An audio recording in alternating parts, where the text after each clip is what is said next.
Hi there. Welcome to my website. I'm Jim Brown. Glad you're spending a little time with me this week. Excuse my hoarseness. I've got a little, maybe not a cold, just a winter hoarseness, if you will. I'm drinking lots of tea to get over it. Interesting things have happened to me, and I'm a little internal struggle. As most of you know that watch this website, I'm pretty opinionated. But I don't have an opinion about what's happening in the world today. Had some good news and bad news this past week. My brother-in-law passed away. The husband of my sister, only 66 years old, died way too young. Had problems with cancer, some other problems with his body, and it's such a tragedy that he left his family at such a young age.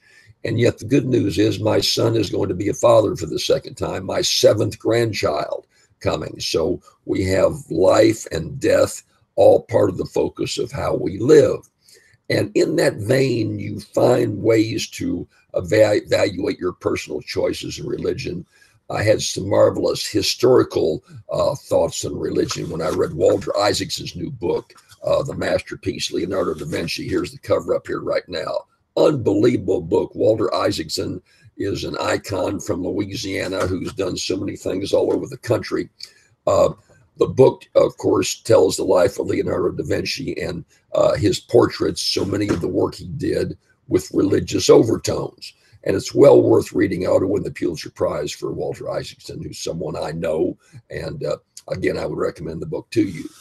But as part of that religious theme, I look back over history, my own personal view of religious history, and am raising this question to myself, not so much to others, but to myself. Like I say, I'm generally very opinionated.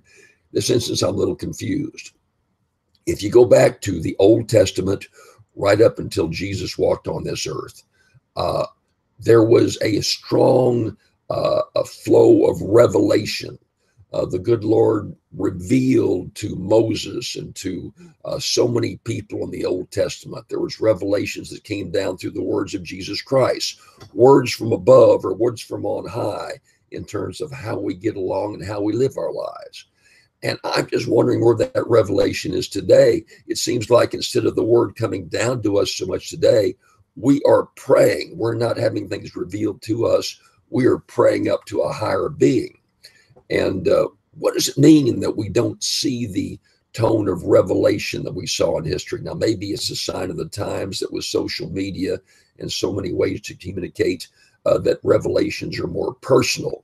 I know that I have friends in the church who are priests and ministers who say that they've been touched by the good Lord from a personal experience. They've been talked to and they believe that they can talk to God. I've never had that experience. I'm just wondering why there's not more revelation today, why we are praying to a higher being, but are we hearing anything in return? I mean, is God taking a sabbatical? This has been a tough last century. In the last 100 years, more people have been killed than any time in the history of all the history of the world combined. And so I hope that God is not leaving us on our own. Is there free will? Those are all problems that I'm struggling with personally. With my voice, I'm struggling right now, but I'm struggling with that whole meaning personally. And I'm openly sharing it with you to see that writing these columns I write each week and discussing these issues are not always a piece of cake. There's some tough times. And right now it's a struggle for me. So I share it with you. If I get any conclusions, we'll come back and talk some more. I'm glad you're with me this week. Hope you'll listen to our radio show this week. I'll talk to you again next week.